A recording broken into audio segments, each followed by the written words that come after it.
Hola, esto es Real Biopolítica. ¿Cómo estás? Soy Iván Loreto, anfitrión. Vamos a hablar sobre los inicios de la guerra. Sí, sí. Vamos a ver este tema, este punto. A verlo acá. Estos son los inicios de la guerra. Vamos a mostrarte. A ver, ¿cuándo empezó la guerra? ¿Qué dice la arqueología sobre cuándo empezó la guerra, no? Más allá de los libros de Mar, de Engel, la familia, la propiedad privada y el Estado, más allá de todo eso, ¿no? De todos los libros que te has leído de Rousseau, de Montesquieu, que hablan también de la guerra, ¿no? Más allá de todos esos teóricos, ¿qué dice la realidad? ¿Qué dice la realidad? ¿Cuándo empezó la guerra? Así, más allá de todo lo que has leído, ¿no? Te pregunto, ¿no? ¿Cuándo inició la guerra? Tú dices, según Marx, según Engels, según Rousseau, según Montesquieu. Montesquieu dice que empezó cuando, ¿ya? ¿No? ¿Qué dice la realidad? ¿Ya? Recuerda que ellos están haciendo ensayos, ensayos para demostrar que su pensamiento es el mejor. ¿Ya? Son ideólogos, son ideólogos. Están, quieren demostrarte que su pensamiento es el mejor y te inventan una fábula en base a situaciones reales que han visto. Crean una ficción muy realista para poder sustentar sus premisas. Esos son los libros. También los he leído. Quizás un día agarremos uno de estos libros y los desmenucemos en base a lo que hemos encontrado aquí en los datos reales. Nos demos cuenta qué pasó. Porque también estamos hablando aquí de esos temas. Ya hablamos de que más de lo que decía Marx sobre el libre mercado en la época griega, antigua, ¿no? Ya hemos hablado de eso, ¿no? Pero vamos a ver cuándo inicia la guerra. Bueno, a finales, vamos a hablar de un punto, ¿no? A finales de la Edad de Bronce, hacia el año 1250 antes de Cristo, la guerra inicia mucho antes, ¿eh? Unos milenios antes. Lo voy a decir pronto, si te quedas aquí. Vamos a ver. Hacia el 1250 antes de Cristo, un numeroso grupo de individuos apareció en el valle del río Tolense, en el nordeste de Alemania, y se ensalzó en una batalla campal de dimensiones colosales. La primera en la historia de Europa con una comunidad local. Se calcula que en la lucha participaron cerca de unos 4.000 guerreros. Iban pertrechados con hachas de bronce, garrotes de madera con forma de bate de béisbol, arcos, flechas, lanzas y quizás cuchillos o espadas. O sea, iban con todo. Sea, iba con todo ellos, con lo que tenían al alcance, así. Y lo que resulta más sorprendente, los atacantes tenían una procedencia meridional de zonas como Bohemia, en la actual República Checa, a unos 500 kilómetros de distancia del escenario del combate. Y aquí está. Cadáveres en el barro, te estoy mostrando acá, caídos en la batalla de la Edad de Bronce en el Valle de Tolense. Eso está en Alemania. Ahí está. Vamos a ver de esto. A ver acá. Aquí. Aquí. Este es el Valle de Tolense. Berlín está al sur del Valle de Tolense. Ese Valle de Tolense es una cuenca, es la cuenca de este mar, de este extremo del mar Báltico. ¿No? Es la cuenca, ese Valle de Tolense. Nace en unas montañitas, unos cerros de 50 a 80 metros sobre el nivel del mar. Ahí nace una confluencia de ríos y lagunas, ¿no? de marismas, de pantanos, de albúferas, bastante, bastante, ¿no? Y atrás de esos cerros está la cuenca de Berlín, está la cuenca del Elba, con Berlín ahí. Aquí está. Acá puedes ver, esta es la cuenca del Elba, aquí está. La subcuenca del Spree, que es el afluente del Elba, está en amarillo, en crema, más claro, está lo restante de la cuenca del Elba. ¿Ya? Y atrás, aquí lo dice Muris, que es el lago de Muris, ¿ya? Acá Warren, ¿ya? Atrás hay otra cuenca, distinta. Acá hay un lago que tiene bastantes afluentes, ¿no? Otros lagos como afluentes también, otros lagos que le alimentan. ¿Lo ves acá? Atrás de Warren. ¿Ya? Este es el valle de Tolense, justamente el valle más largo. Acá hay un lago que es el lago Tolense. Abajo del lago con dos puntos de la palabra Muris, acá hay un lago, ese es el lago Tolense. Aquí. Como verás, es un sitio bastante escarpado, no es una cordillera así recta, no es una cordillera recta, no, es una mini cordillera, muy, muy irregular la mini cordillera. pero sirve como divisora de aguas de la cuenca del Elba. Y de este sitio llamado Tolense, acá, de este valle Tolense se dio la batalla.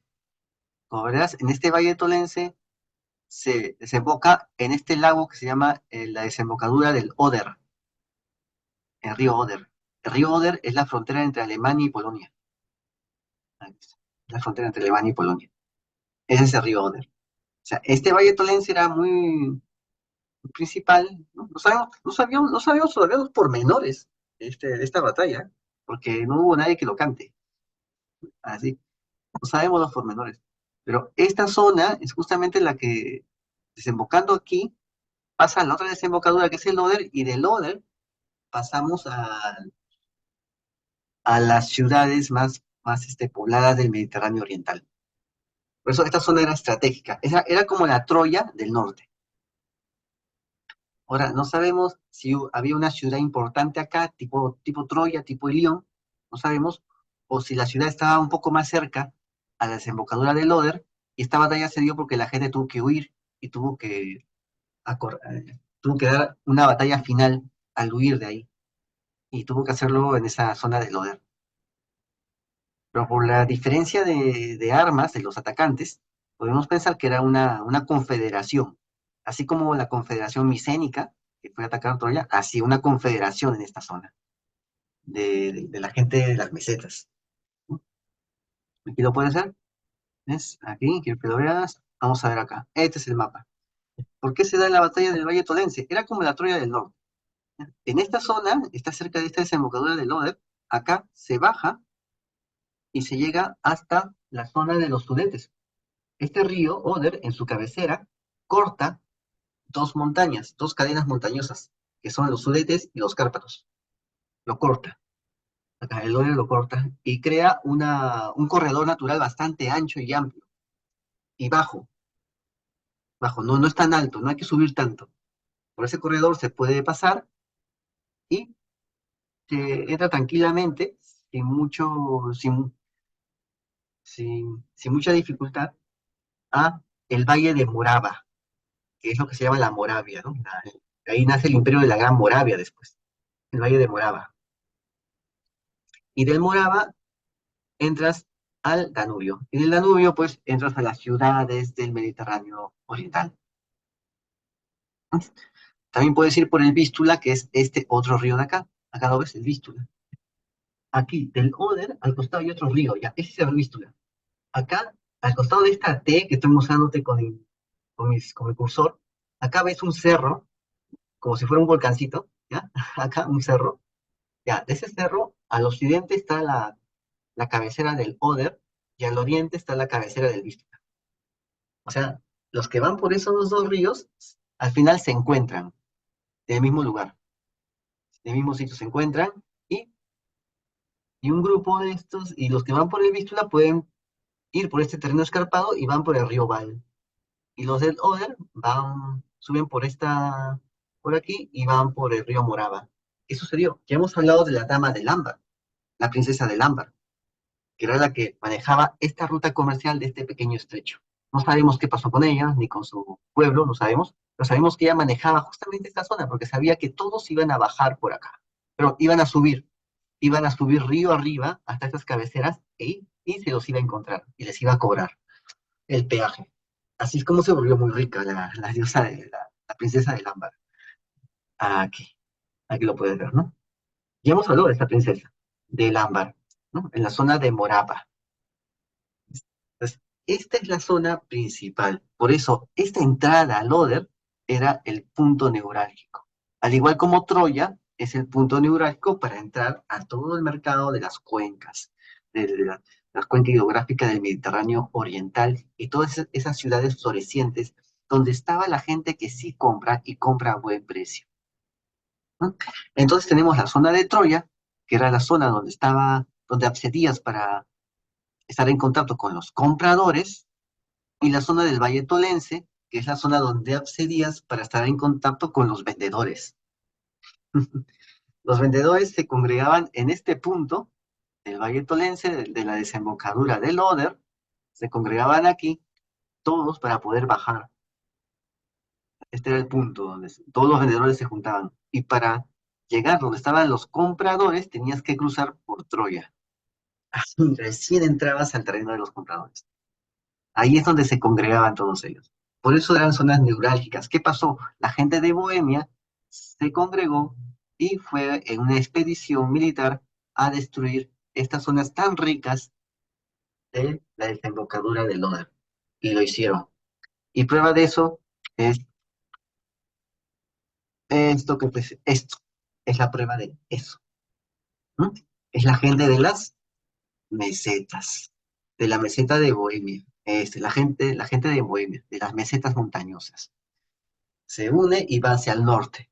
Y la gente de las llanuras, que está acá abajo, donde dice Eslavonia, Balaton, esta gente de las llanuras también se congrega y baja, y va hacia el sur.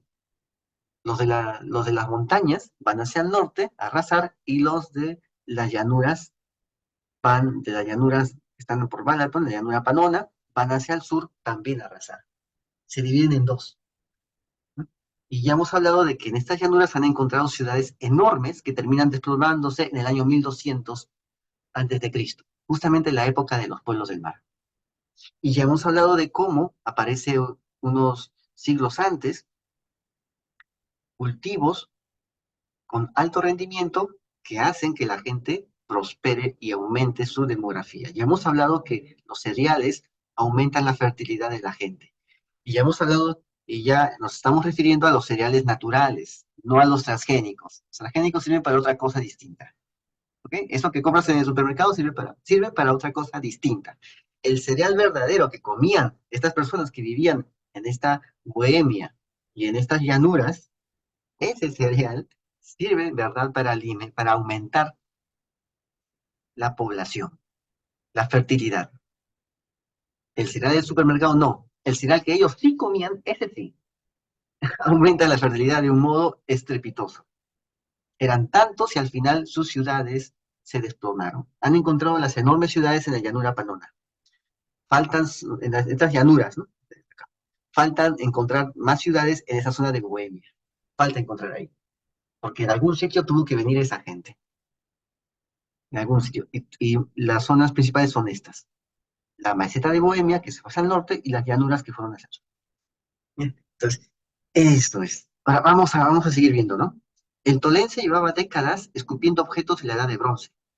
Encontraron armas, pertrechos, estructuras de madera, restos humanos, 12.000 huesos de 140 individuos, con traumas perimortems, o sea, traumas hechos durante la muerte, como flechas de sílex que estaban incrustadas, heridas perforantes, heridas perforantes causadas por punta de bronce o cráneos partidos.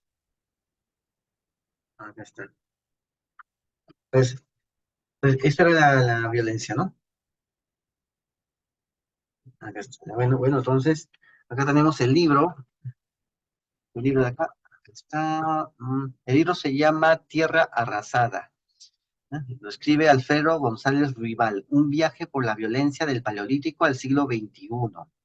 ¿De qué nos habla? Conflictos, masacres, asedios, cosas comunes, destrucción de ciudades, sacrificios, genocidios, cabezas cortadas y todo tipo de horrores, desde el Paleolítico hasta la actual guerra de Ucrania, pueblan las páginas de este libro, empíricamente terrorífico, cuyo objeto reside en entender por qué los seres humanos se han masacrado unos a otros durante miles de años. Y lo que ofrece la arqueología es una visión íntima y cotidiana de la violencia y la experiencia humana de los guerreros, como los soldados que murieron en las trincheras de la Primera Guerra Mundial, los civiles rebeldes de Tel Drag. Hemos hablado de Tel Drag, ¿no? Una de las ciudades más antiguas del Oriente Próximo, cuya revuelta contra la élite fue sofocada con sangre hace unos 4.000 años. Tel Drag se rebela contra los argónidas. Ojo, que esta es la época del Sargón de Akkad, de la maldición de Akkad. Hemos hablado aquí de la maldición de Akkad, ¿no? De la gran sequía, ¿no? Justamente en la época en la cual la Biblia dice que hubo un diluvio de 40 días, ¿no? Pero solamente que arqueológicamente se ha registrado una sequía de 200 años, en la época donde nos hablan de un diluvio de 40 días. Qué raro, ¿no? Tanto, ¿no será que al final todo el agua que no pudo venir en esos 200 años vino de golpe en 40 días? para establecer otra vez el equilibrio, ¿no? Bueno, ¿qué nos dice el doctor González Ruibat? Nos dice, la intimidad que revela la arqueología es también la de la violencia más sórdida. La descripción de una fosa común sirve de antídoto contra cualquier romantización de la guerra, contra los relatos épicos con olor a naftalina que vuelven a estar hoy de moda. O sea, él es más realista. Es un buen libro, ¿eh? Es un buen libro. Vamos a ver acá. Este es Teldrag. Este es Teldrag. Acá puedes ver su historia de Teldrag. Esta es la historia. Esta es la sinopsis del libro, ¿no? Puedes entrar a internet y buscarlo. Vas a encontrar un extracto del libro, pero un extracto bastante denso, que te va a dar ganas de buscar todo el libro completo. Bueno, vamos a ver acá. Vamos a ver acá. Entonces, acá hay teorías extremistas, ¿no? Él trata de ser más equilibrado con esto, ¿no? Y él nos habla de que hay teorías que son, como te vuelvo a decir, extremistas sobre la historia de la violencia. Está el salvajismo inmutable, o sea, el hombre siempre es salvaje, siempre está en continua destrucción, ¿no? Es lo que nos dicen los que nos dicen en las películas de Hollywood, ¿no? El hombre siempre es así, siempre destruye, que el Neandertal fue destruido por el humano, porque el humano era más salvaje, más primitivo, era más violento, ¿no? Lo puedes ver en la película El Creador y también en otras películas de Hollywood que tratan de meterte la misma idea, ¿no? La teoría del salvajismo inmutable. También hemos hablado de la película Guerra Civil, Civil War. También lo hemos comentado aquí en Radio Política, en los directos con el ingeniero Navarro. Hemos comentado eso, ¿no? Bueno, esta película también trata sobre eso, sobre el salvajismo inmutable. O sea, es una teoría del salvajismo inmutable.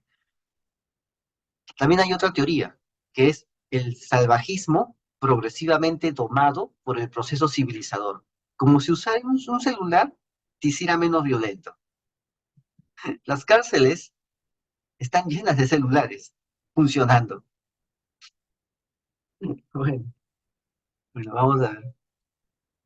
Entonces, aquí el autor te dice la realidad de la guerra, la realidad de la violencia. ¿Y qué nos dice? Nos asegura que la brutalidad extrema existe en los grupos humanos independientemente de su forma de organización social y el periodo histórico, pero resulta excepcional, no es la norma, no es cosa de todos los días. Si fuera cosa de todos los días, estuviéramos peor que en la época de Mad Max, que en la época de Emperatriz Furiosa, no, estaríamos peor. Ah, sí, no es cosa de todos los días. Es- este, esa guerra, ¿no? O sea, no, es excepcional, no es la norma. Hay diversos factores que las usan, desde los climáticos a los ideológicos. Entonces, aquí yo hago una reflexión, ¿no? Los climáticos que la élite puede manejar por geoingeniería o los ideológicos que la élite puede manejar teniendo en control de los más media, de los medios de comunicación digital. No solamente eso, también todo tipo de medios de comunicación, teniendo en control de los tanques de ideas, los laboratorios sociales donde van a meter ideas fuerzas en la cabeza de la gente a través de revistas, historietas, ¿no? Cine, televisión, los periodistas que son del sistema. Es lo que se llama en la época de Orwell, que Orwell en su libro 1984 llama el Ministerio de Fantasía. A través de ahí se manipula, se moldea la mente de la gente sin que la gente se dé. A través del Ministerio de Fantasía, creando todo ese entretenimiento, fútbol, cerveza, este, todo tipo de placeres a través el entretenimiento, ¿no? El entretenimiento sirve para eso, para que nadie se dé cuenta de que la violencia sigue igual, que no ha cambiado mucho, ¿no? Que un espartano lanzando a un nuevo miembro descalificado desde el Taigeto, lanzando desde el Taigeto, justamente porque no cumplía con los requisitos para ser parte de la sociedad guerrera, es, no es muy diferente de un científico, de un jefe de laboratorio, de un técnico de laboratorio, que apretan un botón para licuar para licuar a una entidad biológica humana que no cumple con los parámetros, con los parámetros de su manual, ¿no? que no cumple para eso, ¿no? O sea, no es muy diferente de un médico, ¿no? Un médico de una clínica de inseminación que tiene que sacrificar unos cuantos embriones porque le han pedido solamente uno y no tres. No es muy diferente, ¿eh? No es muy diferente. O sea, la tecnología, la civilización tecnológica no hace a la gente menos salvaje. Ojo, te recomiendo escuchar la película Nefarios. Ahí el demonio le da clases de moral al ateo, al científico ateo, al psiquiatra ateo. Le da clases de moral. Para que veas que no son muy diferentes, ¿no? No son muy diferentes. Bueno, si la violencia extrema o la guerra ilimitada fueran el orden normal de las cosas, en todas las sociedades o en las sociedades preestatales, el número de fosas comunes y sitios devastados por la guerra sería constante. Y no es así, dice el autor. No es así. El ejemplo más antiguo de violencia interpersonal, letal y deliberada hasta el momento conocido es el de la cima de los huesos de Atapuerca. Es un cráneo de 430.000 años con dos lesiones en la frente. Las lesiones son durante la muerte. Son lesiones que provocaron la muerte y que siguieron después de la muerte. La guerra como tal, recuerda González Ruibal, no empezó sino hasta el cuarto milenio antes de Cristo. Ahí está la respuesta. ¿Cuándo empezó la guerra? En el cuarto milenio antes de Cristo. Es en los años 3000, justamente en la época de Lamech, donde la tierra se llenó de violencia, según la Biblia. ¿Mm? Ahí. Cuando surgió una forma de violencia colectiva que se distinguía por sus ritos. ¿Mm?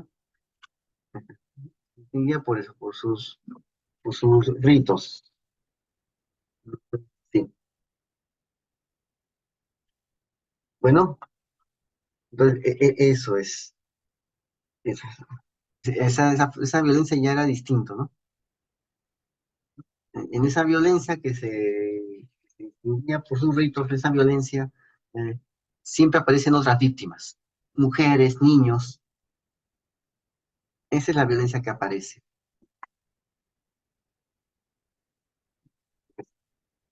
Vamos a verlo acá. Ujú. Eh, la arqueología es ante todo un ejercicio de compasión, una forma de sentir como el otro, como aquel a quien nunca hemos conocido, de quien nos separan décadas, siglos o milenios, confiesa el autor. ¿No?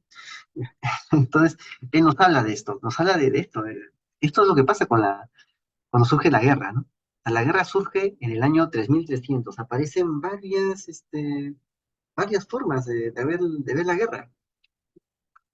Es interesante, o sea, ya aparecen, mm, ya aparecen, como te digo, eh, rituales, ya aparece una organización, ya aparecen los chicos de la guerra, aparecen todos ellos, así, en esa guerra, ¿no? Una forma de violencia colectiva. Ya aparecen ritos para la guerra. Entonces, ahí, cuando ya hay un- un- una concepción de lo que es la guerra para el humano, allí es cuando el mundo se llenó de violencia.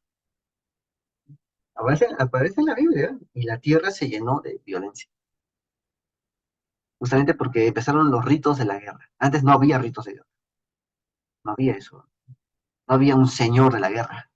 O sea, el primer señor de la guerra aparecería en el milenio cuarto antes de Cristo, en los años 3000 antes de Cristo. Ahí aparecería el primer señor de la guerra. Y una vez que aparece ese primer señor de la guerra, todo empieza ya en cadena a suceder. Bueno, pues acá, esta es la guerra, ¿no? Esta es una fosa llamada fosa de Talheim. Y acá te habla sobre el secuestro, ¿no? El secuestro. Lo que sucede, dice, es que muchas veces este acto de violencia se ha romantizado y nos hemos olvidado de lo que realmente es, ¿no? O sea, él aboga por ver las cosas como son, no como te lo quiere hacer ver, como te lo quiere hacer ver algunas películas sensacionalistas de Hollywood, algunos historiadores ¿no? Que tratan de matizar las cosas, ¿no? Él te lo quiere que lo veas tal como es. Así son las cosas. Ya, dejen de cantar Manrú se fue a la guerra. Tururún, tururún, tururún. Ya, dejen de cantar eso. Las cosas no son como dicen. Él da un mensaje con su libro. Muy bueno el mensaje. Y este es uno de lo que usaron, la suela. Como verás, la suela está hecho para talar, para tallar madera, para cortar troncos, para preparar el campo. No está hecho para otra cosa, pero lo usaron para otra cosa. Durante estas guerras lo usaron para otra cosa, pero no está hecho para eso. Está hecho para producir, está hecho para crear, pero lo usaron para destruir. Y de un momento a otro, como que la gente se volvió loca. Algo pasó. Es el momento donde todo se viene abajo. ¿Dónde vivimos ese momento? La humanidad vivió ese momento en Bosnia. Vivió varios años donde todo se venía abajo. Hay un bosnio que se llama Sepko, creo que se llama Sepko Senko, que escribió sobre eso, dio conferencias sobre eso, cuando la humanidad se viene abajo. Imagínate que no tengas nada de estos servicios ahora. Agua, luz, energía, alcantarilla, seguridad. No tengas nada de eso. Si ahora ya son deficientes y te andas quejando, ¿cómo será cuando ya no existan esos servicios? ¿Qué harás cuando todo se venga abajo? ¿Mm? Bueno, entonces creo que con esto terminamos. Así que suscríbete, comenta y comparte, hazlo viral y no te olvides. La verdad está a la vista. Saludos.